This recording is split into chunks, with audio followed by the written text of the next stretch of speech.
कि लोग पूजा करते हैं बट दे डोंट नो कि क्या उनके स्टेप्स होते हैं।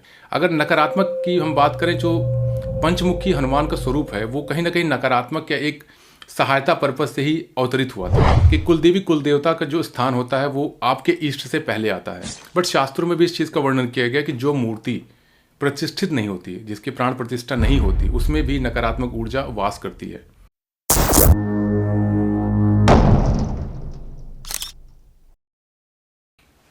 जय श्री राम, जय हनुमान। बहुत सारे क्वेश्चंस मेरे पास आए थे कि हनुमान साधना कैसे करनी है। 41 डेज़ की जो हनुमान साधना मैंने की थी, या फिर 11 डेज़ या 21 डेज़ की भी जो हनुमान साधना होती है, उसकी क्या पूजा पद्धति होती है, उसको कौन कौन कर सकता है, उसके बेनिफिट्स क्या हैं। क्योंकि बहुत सारे लोग जो होते हैं वो वर्किंग होते हैं, वो ऑफिस में काम करते हैं या किसी न किसी जॉब में या किसी प्रोफेशन में होते हैं, जिसकी वजह से टाइम का जो स्लॉट होता है वो बहुत बिजी रहता है। इसलिए ये वीडियो जो है वो हर एक चीज़ क्लियर करेगी कि आप कौन हैं तो हनुमान साधना कर सकते हैं, कितने दिन की हनुमान साधना आपको करनी चाहिए, किस तरह के प्रॉब्लम्स के लिए कौन से हनुमान जी की जो मुख, एक मुख है, पंचमुखी है या 11 मुख है। सारी चीज़ें हम इसमें डिस्कस करेंगे। और बहुत इंपॉर्टेंट चीज़ है कि लोग पूजा करते हैं बट दे डोंट नो कि क्या उनके स्टेप्स होते हैं। आप स्टार्टिंग से लेके जो अभिमंत्रित जल होता है उससे लेके जो हनुमान जी की या फिर किसी आपके इष्ट देव की आरती होती है, वहाँ तक का जो प्रोसीजर होता है उसे एक क्रम में होना चाहिए। अगर आप वो क्रम बिगाड़ देते हैं तो कहीं ना कहीं उस जो पूजा या आपकी साधना होती है उसका उस तरह से फल नहीं मिलता जिस तरह से आपको मिलना चाहिए। जैसे एग्जाम्पल मैं देता हूँ, आप अगर सारी पूजा पद्धति करने के बाद आप अगर मंत्र जाप करते हो तो मंत्र जाप का जो एक फल होता है, जिस तरह जिस पद्धति से किया जाता है, उसका फल तब अच्छा मिलता है जब आप साधना शुरू करने के 1 या 2 स्टेप के बाद आप मंत्र जाप करते हैं और उस मंत्र जाप के बाद आप स्थिर होकर बैठते हैं और पूजा पद्धति बाकी आगे बढ़ाते हैं। मंत्र जाप करने से भी एक एनर्जी का लेवल जो होता है आपके ऊपर पड़ता है, उसे एब्जॉर्ब बॉडी करती है। तो बहुत सी चीज़ें हैं और इसमें आप जैसे कि देखेंगे वीडियोस में भी कि कौन कौन से स्टेप्स मैंडेटरी होते हैं जो कि करने ही करने हैं। बाकी 11 दिन की जो हनुमान चालीसा की साधना है उसके बारे में मैं थोड़ा बहुत बताऊंगा। बाकी डिटेल्स में किसी और वीडियोस में बात करेंगे, क्योंकि हनुमान चालीसा की जो 11 दिन की साधना है उसमें बहुत डिटेल्ड में जानकारी मुझे लगता है कि देनी चाहिए, क्योंकि ये एक ऐसी साधना है जिसका फल बहुत सारे लोगों को मिलता है और 11 दिन में ही हनुमान जी खुश होकर जिस भी पर्सन या जो भी पर्सन साधना करता है, जो साधक होता है, उसकी प्रॉब्लम को दूर करते हैं। हाँ, उसका इंटेंशन और उसका डिवोशन क्लियर होना चाहिए। बहुत अच्छे इंटेंशन से अगर करता है, एक सात्विक भाव के साथ, ये नहीं कि किसी की भावना को ठेस पहुंचा के वो साधना कर रहा है या किसी को ठेस पहुंचाने के भाव से साधना कर रहा है कि उसका हित हो जाए या मुझे ये चीज़ें मिल जाए इसलिए क्योंकि उसके पास है, मुझे भी चाहिए। ये चीज़ें होती हैं तो कहीं ना कहीं भक्ति भाव जो होता है इसमें नहीं होता है। सात्विक चीज़ें, बहुत सी ऐसी चीज़ें हैं, बहुत ऐसे फैक्टर्स होते हैं जिसको आपको दिमाग में रख के हनुमान जी की पूजा करनी चाहिए। चलिए स्टार्ट करते हैं। सबसे पहले क्या करते हैं, अगर आप हनुमान चालीसा की साधना करना चाहते हैं 11 दिन की, तो सबसे पहले तो आपको संकल्प लेना पड़ेगा। संकल्प लेने के लिए सबसे पहला प्राविधान ये है कि आप लाल आसन पर हनुमान जी को प्रतिष्ठित करिए, उनको स्थापित करिए और हनुमान जी की मूर्ति के साथ, अगर वो पंचमुखी की मूर्ति है बहुत अच्छा है, अगर आपके पास एक मुख हनुमान जी की मूर्ति है या फिर फोटो है कोई बात नहीं।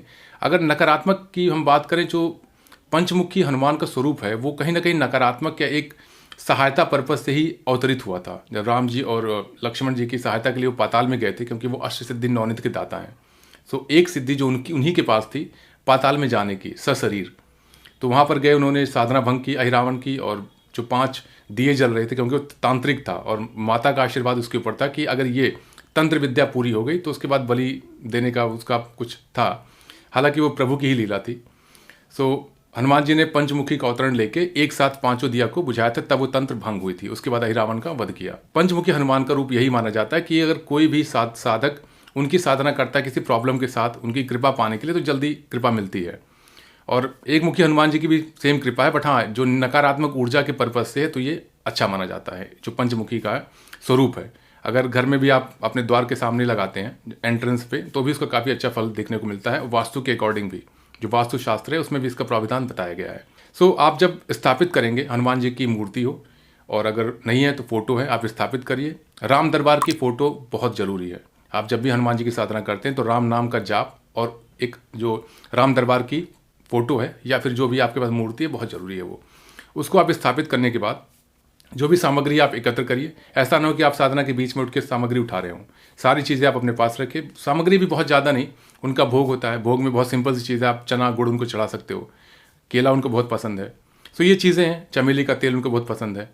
और अगर चमेली का तेल नहीं है आपके पास तो आप जो तिल का तेल है वो आप यूज़ कर सकते हो, घी आप यूज़ कर सकते हो। ऑरेंज सिंदूर जो आता है चमेली में मिला के जो उनको लगाया जाता है, मंगलवार और शनिवार को बहुत ही ज़्यादा फलदायी होता है। तो ये चीज़ें कुछ हैं जो कि बेसिक्स हैं। अगर आप सामग्री में पूछना चाहते हैं तो आप कमेंट में बता दीजिएगा, डिटेल में सामग्री आपको बता दूंगा। तो सारी सामग्री आप अपने पास रख के, आपकी चाहे चौकी हो या फिर आप मंदिर है उसके सामने आप बैठकर आपका आसन, इस चीज़ का आपको बहुत ध्यान देना है कि जो आपका आसन है वो हमेशा रेड कलर का होना चाहिए। अगर काला आसन या फिर जब आप किसी तरह की आसन पे यूज़ कर रहे हो तो वो चीज़ें ठीक नहीं है, क्योंकि बहुत से लोगों को मैंने देखा है कि जो पुराने कपड़े हो जाते हैं वो आसन बना लेते हैं। ऐसा नहीं है। आसन आप अगर साधना करते हो 11 दिन की साधना या फिर हनुमान जी की स्पेसिफिक साधना करते हो किसी मंत्र साधना से या कोई भी, तो आप कोशिश ये करिए कि आपका जो आसन है वो सबसे अलग हो। परिवारजन या जो आपके फैमिली मेम्बर्स हैं, आप गृहस्थ हैं, तो वो लोग यूज़ ना करें। माला का भी सेम सिनेरियो, अगर आप माला जाप करते हो तो वो माला किसी और को नहीं यूज़ करनी चाहिए, वो माला आपकी है। क्योंकि रुद्राक्ष की माला या कोई माला होती है अभिमंत्रित हो जाती है, आपकी एनर्जी उस माला से रिजोनेट होती है। उसका जो फल होता है, कई चीज़ें हैं, मैं वीडियो लंबी हो जाएगी, फर्दर में शेयर करूँगा। सो कोशिश यही करनी है कि आपका आसन आपका हो। आप जब उठते हो तो उसको आप अलग रख दीजिए। बाकी मेंबर्स जो हैं अगर वो कोई और आसन यूज़ करते हैं तो बहुत ही अच्छी बात है। आप अपने आसन को रख के, ऊनी आसन हो तो बहुत अच्छी बात है, लाल कलर का, आप उस पर बैठिए। और सबसे पहले तो आप जल लीजिए। जल लेने के बाद आप प्रार्थना करिए। अगर आपको मंत्र नहीं आता, आप प्रार्थना करिए हनुमान जी से कि आप इस जल को अभिमंत्रित कर दीजिए, हे गंगा मैया, आप इसमें अपने शक्ति का कुछ अंश डालिए ताकि जो भी जिस पे भी छिड़काव करूँ वो पवित्र हो जाए। इस भावना के साथ या इस प्रार्थना के साथ उन सभी पर आपको छिड़काव करना है, मंदिर पे जो भी चीज़ें सामग्री है सब पर, ताकि सारी चीज़ें पवित्र हो जाएं। क्योंकि नकारात्मक, हम ये मानते हैं कि भगवान की जो मूर्ति है जहाँ पूजा करते हैं वहाँ नकारात्मक नहीं आ सकती। हाँ, अगर गृहस्थ जीवन में बात करें तो एक नॉलेज की लेवल होती है, वहाँ पर वो उनका मानना यही है। बट शास्त्रों में भी इस चीज़ का वर्णन किया गया कि जो मूर्ति प्रतिष्ठित नहीं होती, जिसकी प्राण प्रतिष्ठा नहीं होती, उसमें भी नकारात्मक ऊर्जा वास करती है या कर लेती है। तो अगर आप लंबे समय से किसी मूर्ति की पूजा करें तो वो प्रतिष्ठित हो जाती है। बट अगर नहीं, आप कहीं से लेके आए, तो कई चीज़ें होती हैं जो देखनी पड़ती हैं। तो आप इस चीज़ का ध्यान दीजिए कि हमेशा गंगा जल या फिर जो जल मैंने बताया जिस तरह से आप लेके प्रार्थना करिए, अभिमंत्रित करिए, छिड़काव करिए। अगर आप 2-3 महीने 4 महीने भी करते हैं तो उस जगह से, उस मंदिर से, फोटो से, सामग्री से कोई भी नकारात्मक ऊर्जा अगर होगी वो तुरंत ही चली जाएगी या फिर खत्म हो जाएगी। उसके बाद जो भी दिया आप अगर तेल के तेल में या जो चमेली के तेल में दिया जला रहे हैं तो आप, या फिर घी के, आप जो भी दीप प्रज्वलित करना चाह रहे हैं, चाहे वो घी के दिया हो या फिर आप तिल का तेल हो या चमेली का तेल हो, उसको आप रख कर जब भी आप दीप जलाने जाएं उससे पहले श्री गणेशाय नमः या ओम गम गणपतयाय नमः, इसका आप जरूर एक तरह से स्मरण करें। क्योंकि गणेश जी जो होती हैं पूजा के प्रारंभ में, उनका स्मरण बहुत जरूरी होता है। अगर आप कुंडलिनी जागृत करना चाह रहे हैं या फिर आप मूलाधार चक्र या फिर आपके अपने थर्ड आई पे काम कर रहे हैं, तो बहुत सी चीज़ें हैं, ये बहुत इंपॉर्टेंट है। आप साधना की तरफ अगर बढ़ रहे हैं तो सारी चीज़ें आपको जाननी चाहिए। 11 दिन की साधना में भी सेम ही चीज़ें इंपॉर्टेंट है। आपको दीप प्रज्वलित करने से पहले श्री गणेशाय नमः या ओम गम गणपतयाय नमः, इस तरह का उनको प्रार्थना करनी है कि गणेश जी आइए, मैं पूजा करने जा रहा हूँ, मेरी पूजा को सफल करिए। उस प्रार्थना के साथ आप दीप जलाएंगे। ओम अग्निदेवताभ्यो नमः, आप हाथ जोड़ेंगे। हाथ जोड़ने प्रार्थना करने के साथ ही देखिए सबसे इंपॉर्टेंट चीज़ क्या है कि आपको अगर अपने कुलदेवी या कुलदेवता के बारे में नहीं पता है तो आप हाथ जोड़ के कुलदेवी कुलदेवता को प्रणाम करिए। उसके बाद आपके जो ईष्ट हैं आप उनकी प्रार्थना या उनकी पूजा शुरू करिए। क्योंकि होता क्या है ना कि कुलदेवी कुलदेवता का जो स्थान होता है वो आपके इष्ट से पहले आता है। क्योंकि आपके कुल में आपके पूर्वजों ने जिन ईश्वर की या जिसकी पूजा की, उनको कुल देवता माना, उनको स्थान दिया है, आप उनको इग्नोर नहीं कर सकते। इसलिए नहीं क्योंकि आप उनको जानते नहीं हैं। कुल देवता कुल देवी हमेशा उनका आशीर्वाद जो भी पीढ़ियाँ आएंगी उन पर बना रहता है। और ऐसा भी माना जाता है, शास्त्रों में भी इस चीज़ का वर्णन है कि अगर आप कुल देवी कुल देवता को दीप या फिर आप उनको प्रार्थना में नहीं लेते या उनके लिए भोग नहीं लगाते तो कहीं ना कहीं आपके इष्ट भी नाराज़ होते हैं। क्योंकि इष्ट की कृपा कुल देवता के ही थ्रू आती है। आपकी रक्षा सुरक्षा पहला दायित्व जो है वो आपके कुल देवता कुल देवी का है। तो आप उनको प्रार्थना करिए। अगर नहीं भी पता है कौन है, कोई बात नहीं, आप हाथ जोड़ के प्रार्थना कर लीजिए कि हे कुल देवी आपको नमन करता हूँ, हे कुल देवता मैं आपको नमन करता हूँ। उसके बाद आपके इष्ट जो भी हैं आप उनका मंत्रोच्चार करके आप जो दीप है आप उनको दिखा सकते हैं। जैसे ओम हम हनुमते नमः, श्री राम जी शिव जी ओम नमः शिवाय, जो भी आप उनको प्रार्थना करके दीप आप दिखाइए। दीप दिखाने के बाद आप उस स्थान पर, दीप के स्थान पर उसको आप रखिए। जो लोग मंत्र करते हैं, मंत्र करने का प्राविधान है दीप प्रज्वलित करने के बाद, प्रार्थना करने के बाद गणेश जी या आपकी इष्ट देवता से, उसके बाद आपको मंत्रोच्चार करना है। मंत्रोच्चार मतलब आप जो भी माला यूज़ कर, तुलसी की माला हो, हल्दी की माला हो या रुद्राक्ष की माला हो, ज़्यादातर लोग रुद्राक्ष की माला प्रेफर करते हैं। रुद्राक्ष की माला आप लेके गौमुखी में लेके करिए। क्योंकि माला का ऐसा माना जाता है कि अगर आप ओपन में लेके करते हैं तो जो जितने ज़्यादा लोग देखते हैं तो उतनी नकारात्मक आपकी तरफ आकर्षित होती है।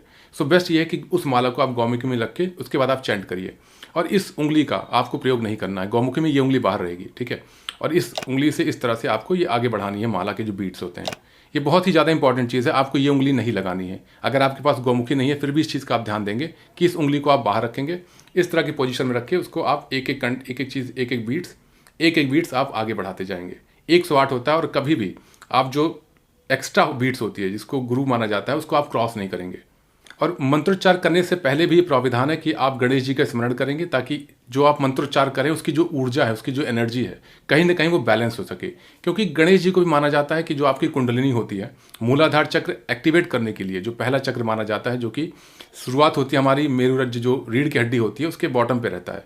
सो वहीं से सारी जो भी कुंडलिनी की जागृत होती है, पहला चक्र मूलाधार चक्र माना जाता है। तो गणेश जी का बहुत ही ज़्यादा महत्वपूर्ण स्थान है। मंत्र जाप करने के बाद आपको हनुमान जी के लिए प्रेयर करनी है। मनोजवम मारुतुल्य वेगम जितेंद्रियम बुद्धिमताम वरिष्ठम वातात्मजम वानरयुध मुख्यम श्री रामदूतम शरणम प्रपत्ति। इसको पढ़ने के बाद आप अपना हनुमान चालीसा या सुंदरकांड भी अगर आप करते हैं तो आप शुरू कर सकते हैं। हनुमान चालीसा का पाठ करने के बाद आपको हनुमान अष्टक का पाठ करना है। तो जैसा कि मैंने बताया कि हनुमान जी खुद बहुत बड़े भक्त हैं, वो हमेशा भक्ति में लीन रहते हैं। हनुमान जी का प्रेस जो भी किया गया है वो रामदूत के तौर पे किया गया है, राम भक्त के तौर पे किया गया है। सो उनको भक्ति पसंद है। आप अगर डिवोशन अपना एक्सप्रेस करेंगे, जो भी प्रॉब्लम्स हैं उस प्रॉब्लम के साथ अगर आप उनको बताएंगे मेरी ये प्रॉब्लम है, एक दोस्त मानकर, एक ईष्ट मानकर, एक भगवान मानकर, वो आपकी प्रॉब्लम जरूर सॉल्व करेंगे। इसके बाद आपको उनकी आरती करनी है। आरती आप अगर हो सके भीमसेनी कपूर से करिएगा, क्योंकि बहुत इंपॉर्टेंट है। एक नॉर्मल कपूर में बहुत चीज़ें अल्टर्ड रहती हैं, भीमसेनी कपूर बेस्ट होता है नकारात्मक ऊर्जा को हटाने के लिए। सो कोशिश करिएगा भीमसेनी कपूर यूज़ करिए। अगर नहीं है तो आप कोई भी कपूर यूज़ कर सकते हैं, या आप घी से भी उनकी आरती कर सकते हैं, या चमेली के तेल से भी आरती की जा सकती है। सो आप उनकी आरती करिए। अगर आपके घर में बहुत ज़्यादा नकारात्मक ऊर्जा है तो आप जब भी आरती करिए तो उसमें एक लौंग का जोड़ा रख के फिर आप आरती करिएगा। उससे नकारात्मक ऊर्जा आपकी चली जाएगी, जो रूम में है या फिर जो आपके पास है या मंदिर में है। तो इस भाव से आपको प्रेयर करना है कि जो भी नकारात्मक ऊर्जा या जो हमारी प्रॉब्लम्स है, हनुमान जी बजरंगबली, उसे आप सॉल्व कर दीजिएगा। इस भाव से अगर आप करेंगे तो जरूर से जरूर हनुमान जी आपकी सहायता करेंगे। आपकी भक्ति भाव ही सबसे ज़्यादा इंपॉर्टेंट है, पूजा पद्धति सेकेंडरी है। आपका भाव जो है वही हनुमान जी या शिव जी के लिए प्रिय होता है, क्योंकि पूजा पद्धति केवल एक वे है उन तक आपकी बात पहुंचाना। आपका अगर भक्ति भाव सच्चा है तो आपकी प्रेयर जरूर सुनी जाती है, चाहे आपसे कोई त्रुटि उस पूजा पद्धति में हो या ना हो, आपकी बात जरूर से जरूर सुनी जाती है। सबसे जरूरी चीज़, अगर आप 11 दिन की हनुमान चालीसा साधना कर रहे हो तो कुछ चीज़ें मैं आपको बताना चाहूँगा। जब भी आप दीप प्रज्वलित करें, जो मैंने आपको प्राविधान बताया, जो पद्धति बताई, दीप प्रज्वलित करने के बाद तब आपको संकल्प लेना है। दाहिने हाथ में, अगर आप राइट हैंड से लिखते हो तो दाहिने हाथ में आपको जल, पुष्प, 1 रुपये का सिक्का और लेके इस प्रार्थना के साथ करना है कि मेरा नाम ये है, सन ऑफ जो भी है आप, मेरे पिता का नाम ये है, मेरा गोत्र ये है, और मैं इस साधना को करना चाह रहा हूँ क्योंकि मेरी ये प्रॉब्लम है। हनुमान जी कृपया करके मेरे ऊपर कृपा करिए और इस प्रॉब्लम को सॉल्व करिएगा। इस भावना के साथ मैं आपकी पूजा करने जा रहा हूँ। आपकी कृपा बहुत ज़रूरी है, क्योंकि हम बहुत ज़्यादा संघर्ष करें। जो भी चीज़ें एज ए फ्रेंड आप बोल सकते हो, उसके बाद आप जल को धीरे से इस तरह से गिरा दीजिएगा। एक चीज़ यहाँ पर आप ध्यान दीजिएगा कि वो चीज़ आपको नहीं बोलनी जो आप नहीं कर सकते। आप अगर बोलेंगे हनुमान चालीसा, हनुमान अष्टक या बजरंग बाण का पाठ मैं डेली इतना करूंगा या इतनी मंत्र का जाप करूंगा, इतनी माला का जाप करूंगा, वो चीज़ें आपको करनी है। आप कम से कम बोलिए, जितना बोलिए आप कर सकें, क्योंकि वो आपका भक्ति भाव या आपका कमिटमेंट हनुमान जी को दिखता है कि आपने कमिटमेंट किया बट कमिटमेंट पूरा नहीं कर सके। हालात अलग अलग हो सकते हैं, लेकिन आपके अगर भाव है, आपके पास टाइम है, आप स्वस्थ हैं, तब भी आपने नहीं किया तो कहीं ना कहीं वो खंडित मानी जाती है साधना। तो बेस्ट ये है आप जितना कर सकते हैं उतने का संकल्प लीजिए और 11 दिन का जो भी अनुष्ठान आपका है, जो भी अनुष्ठान मतलब साधना आप कह सकते हो, जो भी साधना है उसे आप पूरी करिए। और समापन के समय पर आपको कोई हवन या ऐसा नहीं करना है। अगर आप चाहते हैं तो आप हवन कर सकते हैं। घर पे भी हवन का सिंपल सा प्राविधान, आप किसी पंडित या योगी गुरु या आचार्य को बुला के हवन करवा सकते हैं। अगर आपको खुद से हवन करना है तो आप मुझे कमेंट में बताइएगा, मैं आपको सिंपल तरीका बताऊंगा जो कि घर में या फ्लैट में भी आप हवन कर सकते हैं। अगर ये वीडियो अच्छी लगी हो तो आप जय श्री राम नीचे जरूर लिखिएगा। सभी को जय श्री राम, जय हनुमान।